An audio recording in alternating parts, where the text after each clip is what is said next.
Hey everybody, Steve here, and welcome to another episode of Cooking with Steve, brought to you by Sandy Mush Smoke & Co.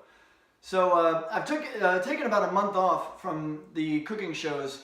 During that time, pretty much the entire month of January, I was working on a cleanse following the holiday season, getting my intestines right, figuring out what food was working and what wasn't. And during that time, I started off the month like the first week I did a water cleanse. The remaining 3 weeks of the month, I did a cleanse, an Ayurvedic cleanse featuring Kitchari or Kitchadi, depending on which area of India you're talking about.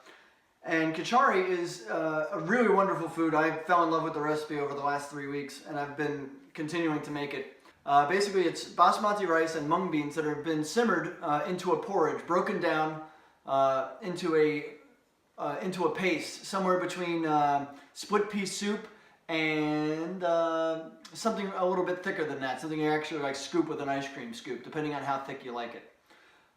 It is, in India, it's part of an Ayurvedic cleanse, which is what I was on, and it's also a staple for infants, for the elderly, and anybody that's sick, or anybody that's going through a cleanse. The reason why is that it's that simmering action really breaks apart the food and releases a lot of the nutrients to make it very easily digestible, so your body can save its energy towards healing and rejuvenation rather than breaking down the food.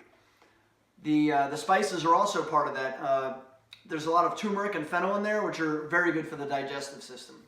As you're watching this video here, you can watch the basic recipe is equal portions of rice and mung beans. In this case, I used a cup of basmati rice and a cup of split mung beans, and about 12 to 14 cups of water.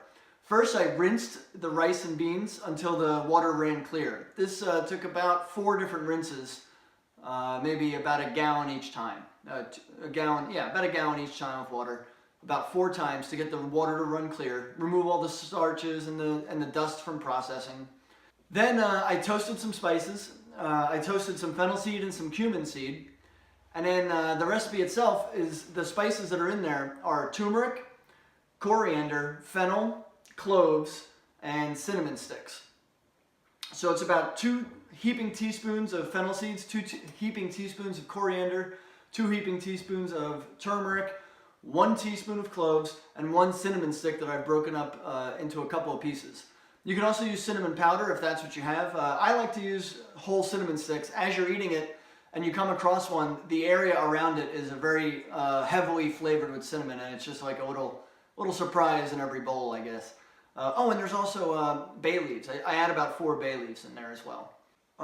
We start off by browning and popping the fennel seeds and the coriander seeds and some, or not coriander seeds, the cumin seeds in some coconut oil that's been heated up medium-high. After they start to brown and pop, I then add in the rice and the beans and the 12 cups of water to start. Then I simmer that, or actually I bring that to a boil. After it boils, I turn it down to medium-low. I add in the first heaping teaspoon of turmeric, and I stir that in real nice, and then I let it just simmer with the top on. Again, it's medium-low, and it's going to simmer for about an hour to an hour and a half, and I stir it every 10 or 15 minutes. To loosen up the bottom and then make sure that there's still water in there. So as it starts to evaporate, I add more water until I reach the consistency that I like. So as you can see, the consistency that I've gotten here, which is pretty much done, is enough to hold a spoon up in place. So that's where I like to have it. You can see that it slowly cooks down over time. And then at the end is when I add the remaining turmeric, the cloves, the remaining teaspoon of fennel seeds, and 2 teaspoons of the coriander. So that's the recipe. It's really simple and it's really delicious. It's like a warm hug. I read somebody on the internet describe it that way. It's really warming to your body. The cinnamon and the cloves have a really earthy, warming sort of sense to them.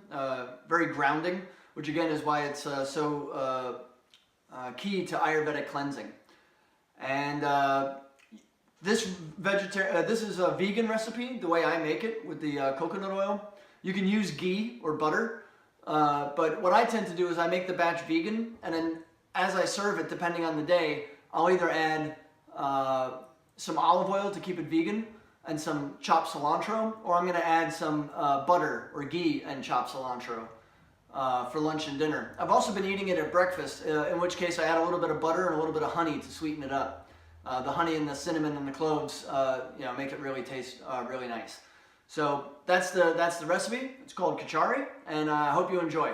Thanks for watching. Share the video. Don't forget to subscribe and like the video, and yeah, I'll see you guys around. Thanks. Bye.